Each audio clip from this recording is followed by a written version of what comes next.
Hey y'all, this is Mackenzie Carpenter and you're listening to Music Row. Welcome to Music Row, a backstage pass to your favorite country artists. Here's your host, Leake. Hey, welcome back to the program. Thank you for all the comments that have been coming in about the show. Thank you for sharing the program. The numbers that go up each and every episode, and it's all because of the continued support. Continue sharing, continue liking. I hope you are enjoying the show to listen to and discover some of these artists as much as I enjoy putting it together. It really does mean a lot. Today's show, really cool. Mackenzie Carpenter joins us. She just released a new album called Hey Country Queen, touring all over the place. Number of dates coming up with Meg and Moroney, playing every festival that means anything to anyone. I think she might be one of Nashville's new young talents that everybody wants to write with. Like, she's got to be in the top 5, 3, 2. We'll talk about that in our conversation. We'll talk about where she grew up, how she ended up in Nashville, and hard-hitting questions like, does she like eating biscuits? She's from Georgia, so you got to assume that, right? Some news. Hardy has announced a new EP will drop on May 2nd called Country. You can find 2 new songs available right now, Favorite Country Song and Buck on the Wall. Look for dates all over North America this summer and a whole bunch of European shows as well. But key spots like LA's Kia Forum, Madison Square Garden, they're all in there. Stephen Wilson Jr., a good pal of Hardy's, will be providing some support on this tour. And we just talked to Stephen Wilson Jr. on one of the Music Row episodes. And I invite you to go check that show out if you already haven't, because that guy's a legit cool dude who I think is super analytical. Like, talking to him, I can see words were kind of like being processed. At least it felt that way. And I really enjoyed the conversation, and his show is outstanding. So I think you'll enjoy that as well. But first, you got to listen to today's show completely and get to know Mackenzie Carpenter. That interview is coming up. Wherever there's a heartbeat and a stage, there's an artist set to perform. This is Music Row on Tour. Brought to you by Pecan Agency, connecting the fans with the bands worldwide. John Party's Honky Tonk Hollywood Tour. You can find that on the 25th in Nashville, Atlanta, Georgia on the 27th, and Dallas, Texas on the 30th. Trisha Yearwood's 2025 tour continues in Chicago on April 26th. You can find her in Denver on the 28th and LA on the 30th. And Brooks and Dunn's Neon Moon Tour is just about to wrap up. Still some dates to go, though. Houston, Texas on the 22nd of April, Phoenix, Arizona on the 24th, and Vegas on the 26th. Coming up, a Music Row conversation with Mackenzie Carpenter.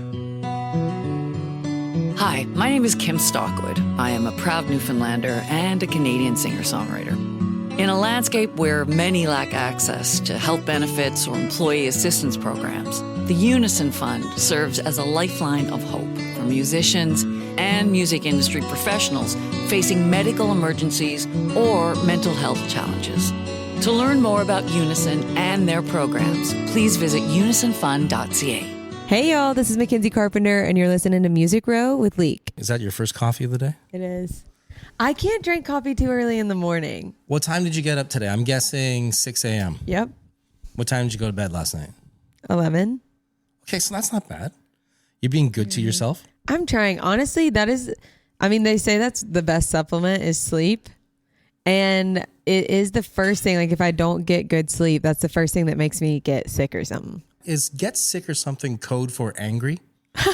No, like actually sick. Not like hangry or whatever. Yeah. It's like literally it's the first thing that I feel like then I won't, then I'm not singing or my throat or this or that, yada, yada, yada. People don't put enough, I think, I don't know, it's difficult being on the road. Yeah. Day in, day out, nonstop talking to people, nonstop moving. So yeah, you got to do a little bit of wellness. Yeah, so true. Especially when you're like traveling climates. Are you going to complain about the weather now? What else can I complain about? I mean, no, like you said, you're like, we're lucky to be here. We're lucky to be busy. And we're just going with the punches that are coming at us. We're making the most of it. your punches, though, are coming fast and furious because you've been super busy. In the You best way. Just released a brand new album. Yes. First album, debut album. Couple tracks from the EP, got to bounce over. Boom. But still, complete album, 13 tracks. Were you 13 leaving tracks behind? Ooh, there's always tracks left behind. You 'Cause know, all you do is write. you're like, all you do is write. But it's true. That is true. I love to write. Actually, I am in one of those seasons where I'm writing less, but I think it's good. You like write. And then you got to replenish. You got to, get inspired, live life, and then come back and bring all those ideas back to the table. But I love to write. What were we talking about? No, we're just saying that you're so busy, and we talked about you have a new album that came out, and there was a couple songs that you brought that you carried over. The 13 tracks. If songs are left behind, You were downplaying your efforts. Yeah. I was telling you that you're actually a prolific writer. Well, thank you very much. Songs are always left behind because there are so many songs, and because there's like a timing to this, and it's like which songs are ready now, which songs are ready, coming up. And which songs do you want to save? Like which songs are like a part two, Were your songs that you just had a giant book of songs, and when you were ready to go into an album, you kind of had all these things ready to go? Well, as cool as I want to seem, I'm not the songwriter that comes in with pen and paper and like the book. Okay. Some people do still do that, but to me, it slows me down. So you had these songs kind of packaged ready. No, I just mean like I don't come into a writer's room and like write it down. I like have my computer or my phone. I'm like typing on my notes. I'm like voice memoing. So that's like my book of songs, I guess. But when I came to put this album together, these were songs that, everybody's situation is so different in their story. I started posting on TikTok. I got noticed by some people, started taking meetings, started getting some opportunities, and I had never even like recorded a song. I heard that. Yeah. So you're just singing into your phone for TikTok? Yeah. Or like I was playing a lot of writers rounds. Like, are you familiar with like those kind of vibes? Yeah. I feel like it's such a Nashville thing that some people are like, what are you talking about? But you come and it's like a guitar pull, you get the people up on stage and they just like tell stories and sing songs, whether they're the artist or the songwriter or whatever. But it's really cool because if you come to town, you could be sitting in front of like the person that wrote, Luke Bryan or Miranda Lambert's like biggest hit, and you've never even heard of them. Right. It's kind of like speed dating to meet everybody in the music industry all at once. I guess Except you don't even know they're there. You're like, Yeah. oh God. But you're like a music family, right? Like you lived just down the street from Nashville. You had the family that was in and out of Nashville probably nonstop your entire life. Actually, never. Shut When up. I grew up, I didn't even know that Nashville existed. Get Yeah, out of here. I really thought that somebody was going to come to my high school talent show or my middle school talent show or my choir or something and be like, oh, she's a star.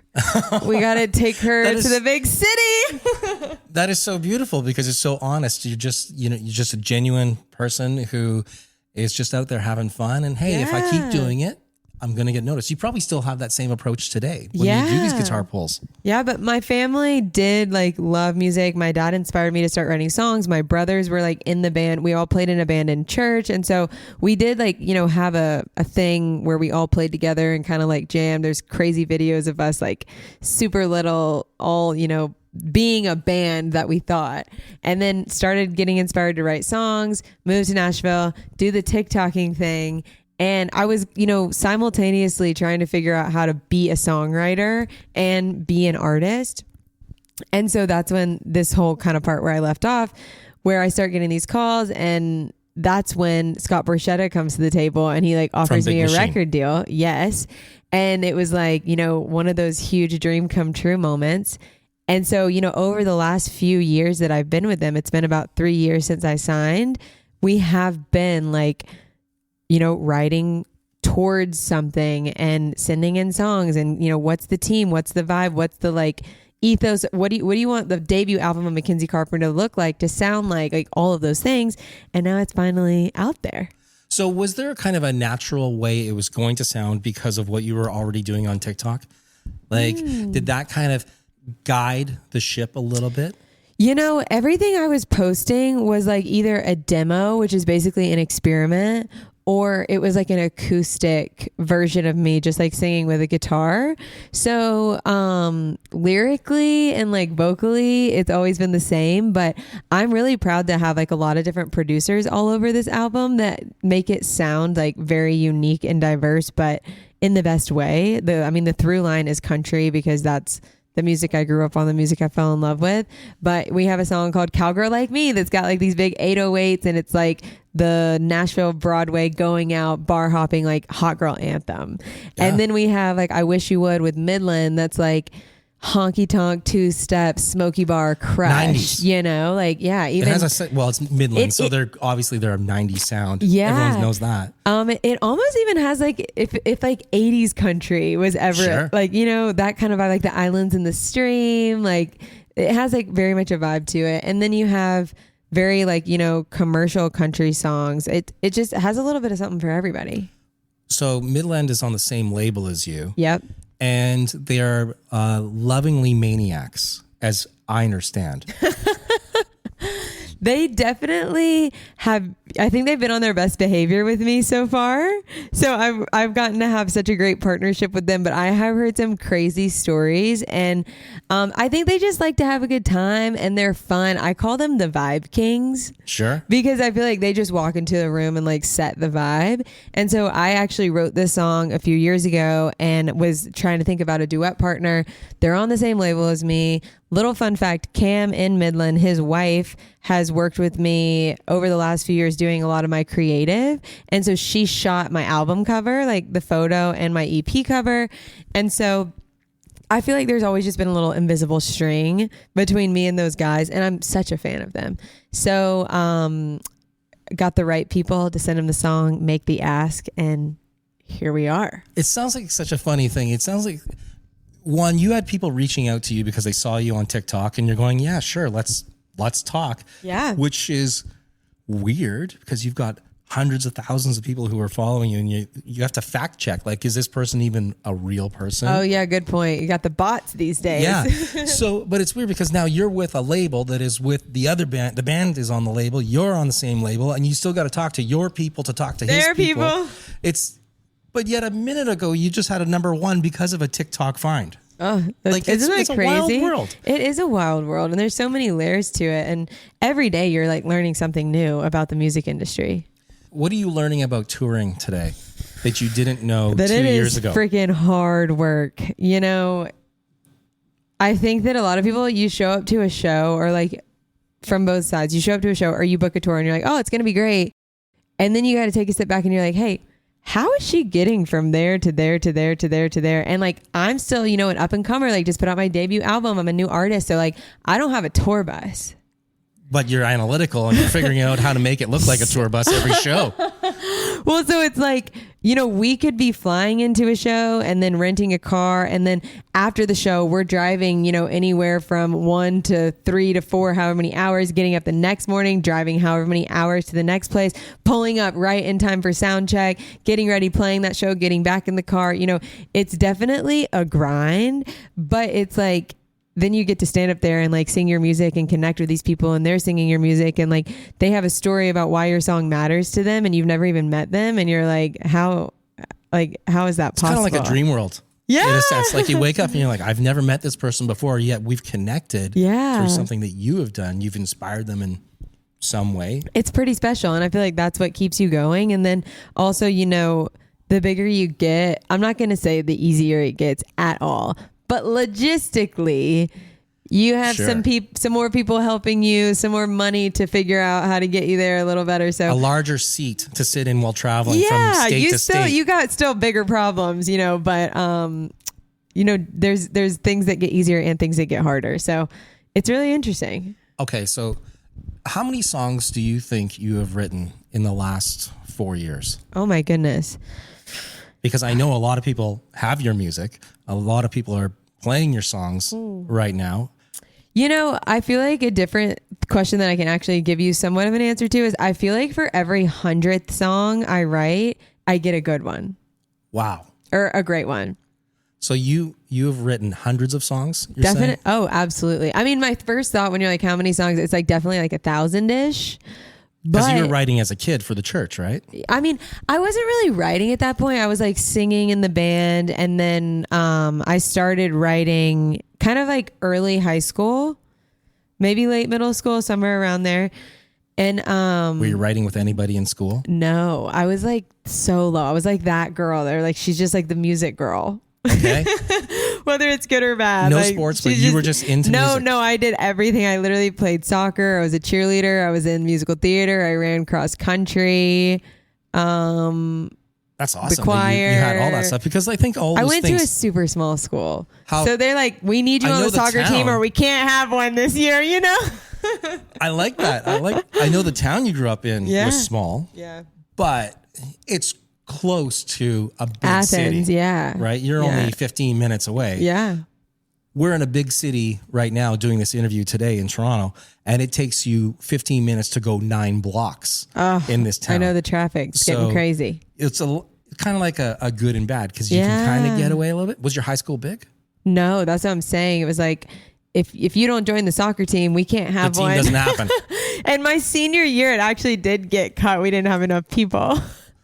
That's amazing though that you still found all that time to do. Well, what else are you doing in high school? You know, you got to get involved and like, that's your life. It's everything. So then I've had this other outlet that was music that I kept the like songwriting thing to myself more in high school. And I would, you know, do singing in like the typical high school outlets of musical theater and choir and like church and all that. And then when I really started like growing into it and wanting to pursue it, that's when my dad was like, have you ever thought about Nashville? But your dad, he was in Nashville for years, was he not? He never actually lived in Nashville, but he worked for a music company somehow. And they were doing like VHS tapes and all kinds of stuff. So he just knew enough to tell me like, you have to write songs. That's like at that time, you know, where the money was made. So it's like, you have to learn how to write songs. You don't just like show up one day and someone gives you like an album to sing. When he kind of mentioned that to you, was that when you made the decision to go to school? Yeah. And so you went to music business school in Nashville. Yep. And then COVID happened. Yep. That's when I started learning how to co-write. And, you know, as soon as you get to Nashville, you just like feel the buzz and the energy. Like, I'm sure there are so many other places like this with, you know, art and music and like video, like all the things. But you just get around all these people that are so like-minded and they all are so just driven.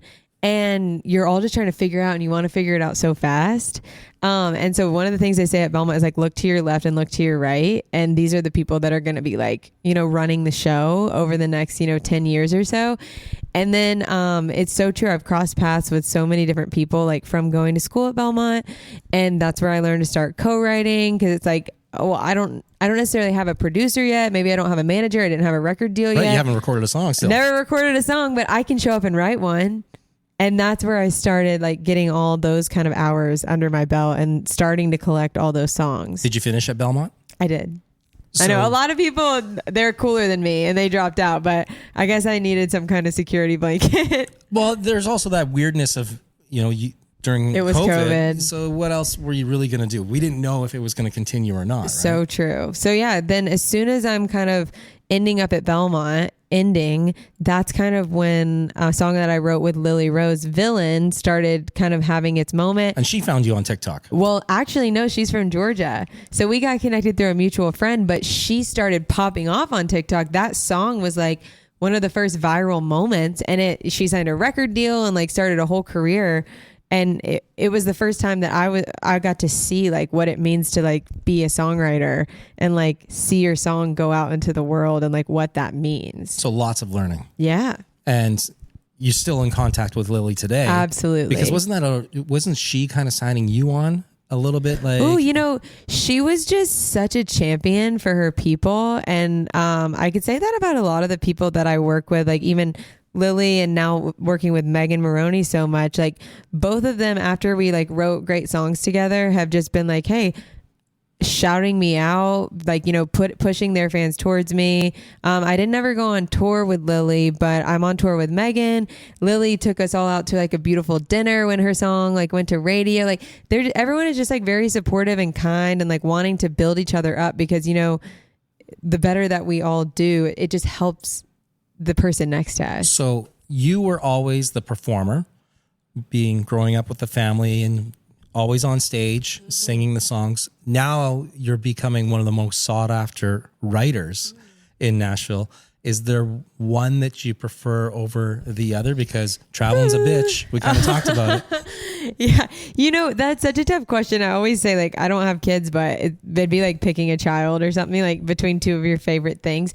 To me, right now in this stage of life, one doesn't exist without the other. Like, they both fuel each other so much on my journey that I wouldn't know what to do if I lost one of them.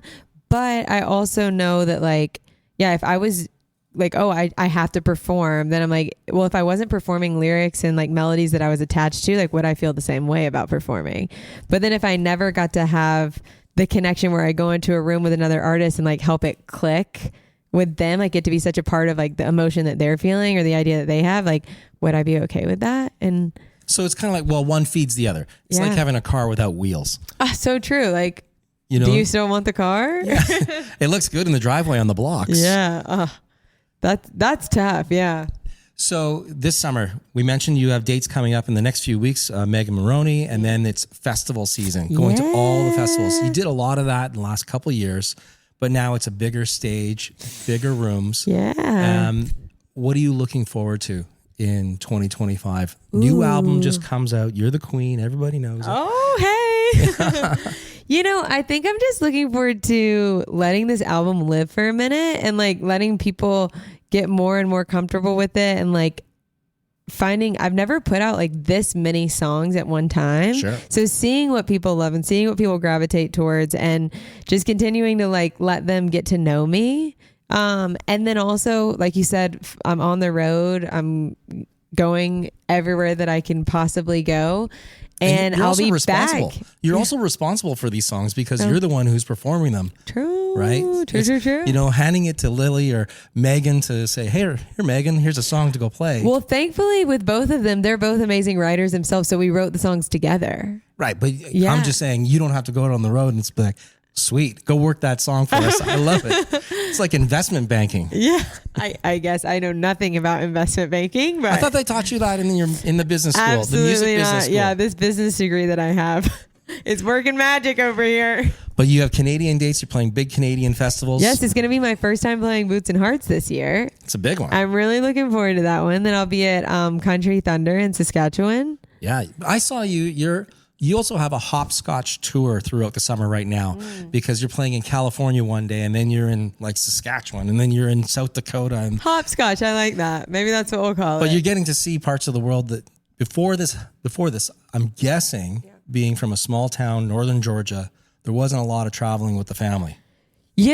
Actually, we were lucky to have grandparents that tried to take us on a trip like every year as we were kids, and a lot of times it would be like the beach or Mexico or something like that we got to do.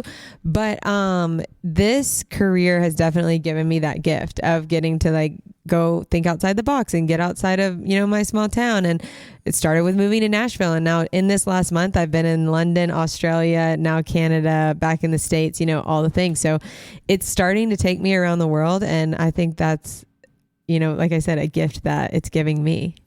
Still love going home to Hull. Absolutely. Was just there. Did you go to Angie's place? What'd you get? Angie's place. You really have done your research. What'd you get? So Angie's place, it's like a go-to breakfast spot, like some good biscuits and stuff like that. But there's actually another place that I'm obsessed with called Biscuit Express. Okay. I'm a bacon and egg biscuit girl. Well, I was going to ask you about Angie's place because you might be able to help me out. I understand that it's warm in Georgia. It is. It was nice.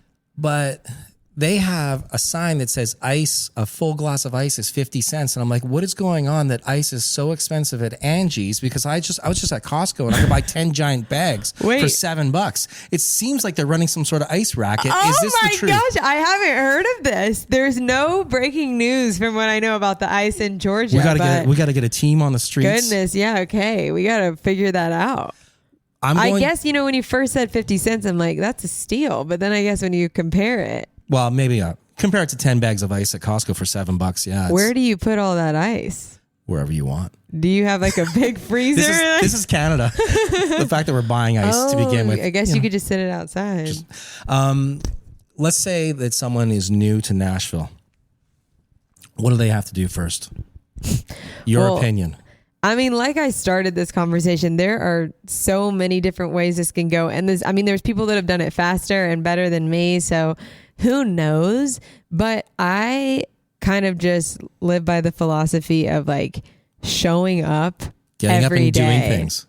Showing up every day. Like if you want to be a writer, every day, show up to a write, figure it out, write by yourself, meet people, go to a writer's round, like mingle, network. If you want to be an artist, like play the rounds, play the shows, start like just getting advice. I mean, networking is so key there, like people just giving advice of how they've gotten to where they are.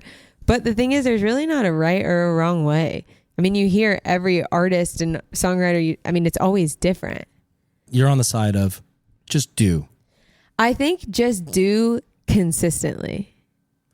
How's your guitar today? Because you've been today. I'm saying that because you got your brother taught you how to play guitar. Yep. Do you pick up the guitar every day and try a song that you've never played before just to go through the reps and improve? Ooh, on that? a song that I've never played before. Definitely not. I definitely get stuck in my like bubbles of what I know, but that's a great way to expand your horizons. I like that tip. Yeah. Well, it's not a tip. I'm not knowledgeable by any means, but You are. well, thank you.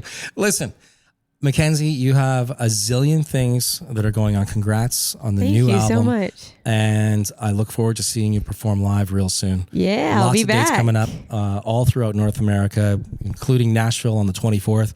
But back here I'm back in Canada in July and August. I'll be wearing this. Look for me. Okay. Cheers. Follow Music Row on X at Music Row Country, on Instagram at Music Row Official. Music Row is produced by Shed of Dreams.